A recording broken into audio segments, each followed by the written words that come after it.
गानखौ नायनो थाखाय एक्साइटेड जाना थाबानो जाबाय गाइस अनलि माने गान जागोन आरो ना माने मिउजिक सं जागोन बेनिफ्राय जुदि नोंथांमोना जुदि इखौ सोरबा अफिसियेल खालामनो गोसो दोङोबा स' नोंथांमोना आंखौ इन्स्टाग्रामाव कन्टेक्ट खालामनो हागोन बा आङो डिसक्रिपसनाव मोनसे नाम्बार होगोन स' नोंथांमोना इयाव कन्टेक्ट खालामनो हागोन कल खालाम माने गोबां मानसिफोराथ' मिथिखाबायमोन एक्सुवेलि बिथाङा हाबा जाबाय होननानै हाबा जानाय थाखायनो खिन्थु माने फैथ'वाखैमोन आं इनि हिन्जावा खारना होदो नङाबा इनि इउटुब चेनेला सिगांनो भिडिअ बाय थागोन माने आंनियाबो हाबाया फैगासिनो दोङो गाइस आं गासिबो दिनै माने स्टेनि थाखाय नै साइड साइड फैबाय थादो हाबाया थांथादो ब्र गाज्रि मोननो हादो हाबानि कार्डखौथ' नोंसोर मोनजोब्बाय दा अके अके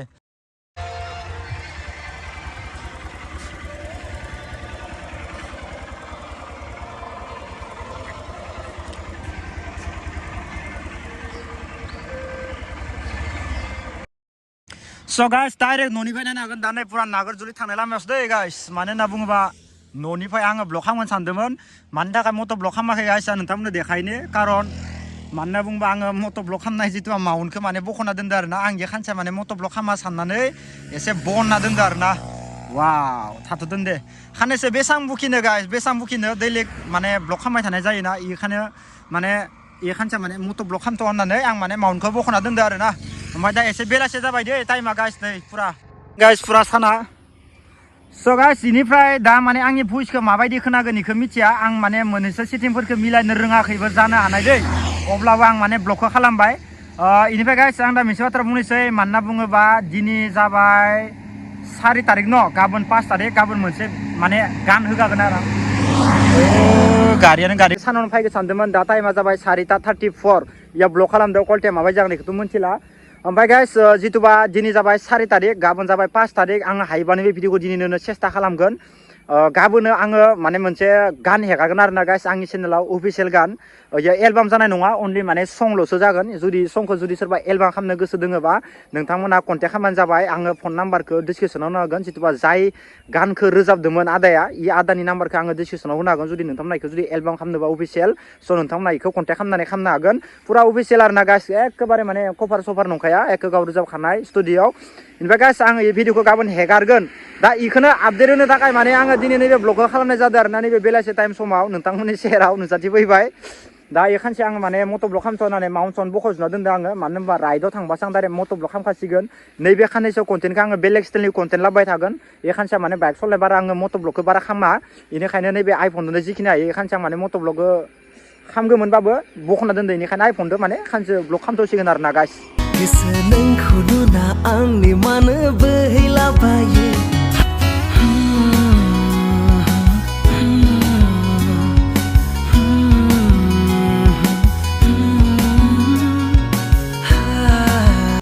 स' गाइस दा फाइ बेलेग जाथि मोनफैबाय दे गाइस नायनो हागोन नोंथांमोना पुरा मजा आरोना गाइस नै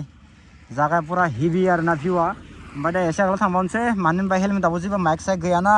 माउन्टखौनो बननायखाय मट' ब्लग खालामाखै गाइस आङो दा इथिंखालि पुरा सिदा थांनोसै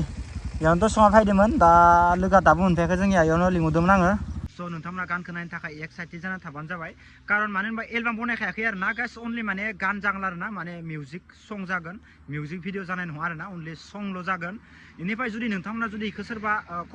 अफिसियेल खालामनो गोसो दोङोबा स' नोंथांमोना आंखौ इन्स्टाग्रामाव कन्टेक्ट खालामनो हागोन बा आङो डिसक्रिपसनाव मोनसे नाम्बार होगोन स' नोंथांमोना इयाव कन्टेक्ट खालामनो हागोन कल खालामनानै बेनिफ्राय जुदि नोंथांमोना जुदि आंनियाव पार्सनेल जुदि माबा मोनसे सोंनो गोसो दङबा नोंथांमोना आंखौ इन्स्टाग्रामाव सोंबानो जाबाय आंनि इन्स्टाग्रामाव नुकुल ब्लग 1 सार्च खालामबा नोंथांमोना मोनगोन आङो डिसक्रिपसनाव लिरनो हागोन आंनि इन्स्टाग्रामनि नामखौ आं बारा इदि लिंकफोरखौ डिसक्रिपसनफोरा बारा होलाबाया आरोना गाइस आङो गावनि इन्स्टाग्रामनि बा फेसबुकफोरखौ जितु नुकुल ब्लग होनना सार्च खालामबा नोंथांमोना मोनगोन आरोना गाइस जुदि नोंथांमोना जुदि सोरबा खालामनो गोसो दोङोबा एलबाम स' नोंथांमोना खालामनो हागोन टेनसन खालामना जाहाथे जेबो कपिराइट होआ गाइस स' नोंथांमोना खालामजागोन टेनसन गैया स' नोंथांमोना गासैबो एक्साइटेड जाना थाबाय थाबानो जाबाय गाबोनो फैगोन आंनि चेनेलाव बरिया मोजां मोनसे भिडिअ फैगोन मोजां सं फैगोन आरोना गाइस बहुत दिननि उनाव फार्स्ट टाइम इफोरबायदि सं आरोना गाइस आंनि चेनेलाव स' बेबो नोंथांमोननि थाखायसो आरोना गाइस स' नोंथांमोना गासिबो नायबानो जाबाय खोनासंबानो जाबाय आरो जुदि भिडिअ खालामनो गोसो दंबाथाय खालामबानो जाबाय आरोना गाइस अके थ' बेखौनो बुंनो थाखाय आं माने नैबे भिडिअखौ माने इमारजेन्सि खालामगनाय जाबाय ओरैनोथ' आंनिया भिडिअ खालामनायनि दिनै जेबो टपिकआनो गैयामोन अब्लाबो नैबे भिडिअखौ खालामबाय स' नोंथांमोना माबायदि नांदों माबायदि नायखौथ' मिथिला दा भिडिअ खालामबाय आरोना गाइस स' गाइस दा पुरा थांलोम थानोसै एसे आगोलाव पुरा आइलेन्डआव लासै ओजा ब्रमोनाबो दोङो आरामसे लोगो हमनोसै बेयाव लासै फायनो दोंमोन आङो रिल्स खालामनो होननानै भिउआ बहुत मोजां सानखौ नायनो हागोन नै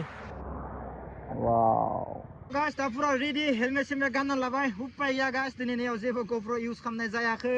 बेनिखायनो बाइक सालायबा माने ब्लगखौनो खालामनो हाया जाना दङ आरोना दाने खालि जाना दङ गाइस दानिया थांबासो पुरा धामाका जासिगोन Wow, दाने थांसै पुरा बाय बाय आरो ना नैबे लकेसनखौ बाय बाय दा उपाय गैला गाइस गाय आंनिया डेन्जार सलनांसिगोन दिनै जानाय नंला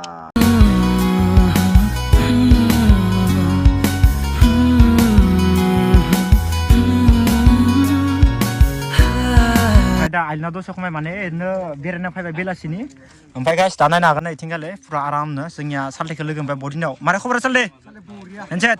ए सिगां बहुत इन्टारेस्ट खालामोमोन गाइस माने बहुत दिन गारना दोननाय बायदि जादों आरो ना माने दिनैसो लोगो मोनफिनबाय जोङो सिगांनि इन्टारेस्टफोरखौ दिनैसो ना मोजां नांबाय लोगो मोननानै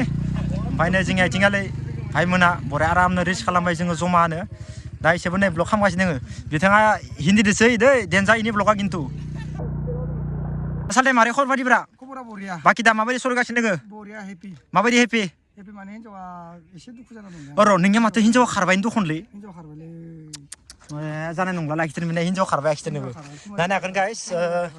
माने गोबां मानसिफोराथ' मिथिखाबायमोन एक्सुवेलि बिथाङा हाबा जाबाय होननानै हाबा जानायनि थाखायनो खिन्थु माने फैथ'वाखैमोन आं इनिया हिनजावा खारना होदो नङाबा इनि इउटुब चेनेला सिगांनो भिडिअ बाय थागोन माने हिनजाव हाबा खालामनानै इखौ माने गारनानै बेलेग हौवादो खारदो आरो ना बेनिखायनो माने दा गोदान लायफिनसिगोन इयो इनि थाखायनो दा बिथाङा दुखु जानानै इउटुब चेनेलाव माने भिडिअ होआखैमोन आंनो दोनना फैदो आंनो खारनो नों माने हिनजावखौ खारनो नागिरदो एसे आंनो खारना फैदो दोनना फैखादों आं अ माने नों फिसिनो हाला तारमाने फिसिनो हाला कुमारिघाटआव दोनना अ फिसिनायाबा नों हिनजावखौ मानो हाबा खालामनांगौ एसे सानदोंमोन आं आंनो हरबानो जायो आं खाब्बेल' हिनजाव हाबा खालामगोन ना ना मा बुङो अ गावखौ मा फन खालामदों गाव फनखौ रिसिभ फन खालामा माने जानाय नंला दा बिथाङा बिराद दुखुआव दोङो नोंथाङाथ' मिथिखायो जोंनिया बड' मिथिगा हाबा खालामदोंमोन इनिफ्राय हिनजाव खारनायनि थाखाय माने इयो इउटुब चेनेलखौनो बन्द' खालामनानै गैखाला ए नंगौ सानबाय गोबां मानसिफोरा इनो माने तामसा खालामदो नङा होमबा कुमारिघाटआव सिरियास ट्रेनिं खालामना इनो माने ट्रेनिं खालामबाय थादो दा माने बिउटि पार्लार बिउटि पार्लार देनां आंनि हाबायाव ना नोंनि हिनजावखौ देलायनाया आंनि हिनजावनि दायथ' जागोन दे फ्रि फ्रिखा आंनियाबो हाबाया फैगासिनो दोङो गाइस आं नोंथांमोननो खिथागासिनो दोङो दिनैनि भिडिअनि गेजेराव मानो होनबा आंनि हाबाया दा नै फैनायनि नियम जागोन खिन्थु डेटखौ खिथाथ'वाखै सालथे खिथाबाय थादो दे खिथाना आरो हाबाया जाथारसिगोन आरो ना बारा दिन गैला दा इनिखायनो आं गासैबो दिनै माने स्टेनो थाखाय नै साइड साइड फैबाय थादो स' नोंथांमोना आंनि हाबायाव फैबानो जाबाय ओमफ्राय नै फैगासिनो दं गाइस नोंथांमोना गोबां मानसिया सुन्दुरि नायनो होनबाय थादो ना सुन्दुरि नायनो सुन्दुरि फैबाय थादो नै ओमफ्राय दा हाबानि कार्डखौबो नै आङो ब्र'मोननो होबाय हाबायाव थांथादो ब्र' गाज्रि मोननो हादो हाबानि कार्डखौथ' नोंसो मोनजोबबाय दा अके अके थारमाने आंनि हाबानि कार्डखौबो नै आङो ब्रह्मनोबो होफैबाय ओमफ्राय इथिंगाले जोंहा बड' मिउजिकनिबो होफैबाय गोबां मानसिफोरखौ आं हले बया थगायनो हायो गाइस आं बया थगायदो मानसिफोरखौ बिथांखौबो थगायबाय आंनि हाबायानो गैया गाइस हाबायानो गैया